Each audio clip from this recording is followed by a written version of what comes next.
presented by Raj Devi DJ Sanjay अभी आप सुन रहे हैं धर्मेंद्र निर्मलिया को।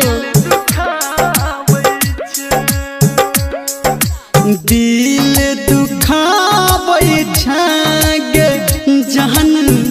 दिल दुखाबै छै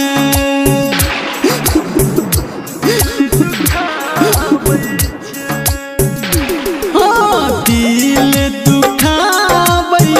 छागे जहन दिल दुखाबै छै हम छी गलत तू बेरी बेरी कहि के हम छी गलत तू बेरी बेरी कहि के हमरा सताबै छै गे सोना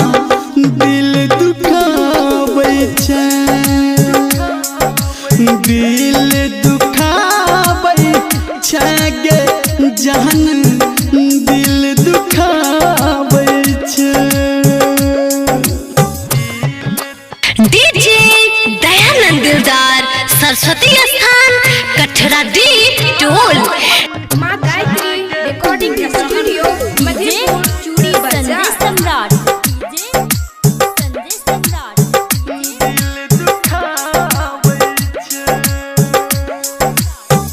वादा कसम तू मानही नहीं छै हम छी तोहर तू जानई नहीं छै हम छी तोहर तू जानई नहीं हाँ हाँ वादा कसम तू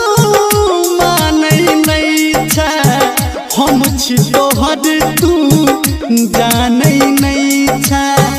दीप के संग में जोत जरहतै दीप के संग में जोत जरहतै ओकर बुताबै छै गे जान दिल दुखाबै छै हाँ दिल दुखाबै छै गे सोना दिल दुखाबै छै। डीजे दयानंद दिलदार सरस्वती स्थान कठरा दी टोल डीजे संजय सम्राट डीजे संजय सम्राट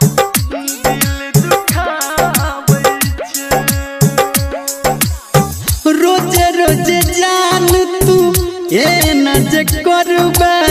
सब दिन हमरा संग में जे लड़बे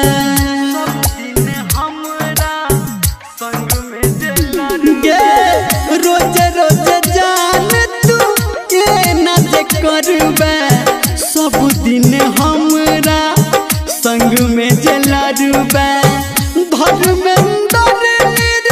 निर्मलिया कहै छौ राइटर संटू तोरा कहै छौ हमरा कनाबै छै गे सोना दिल दुखाबै छै दिल दुखाबै छै गे जहन दिल दुखाबै छै किया गे।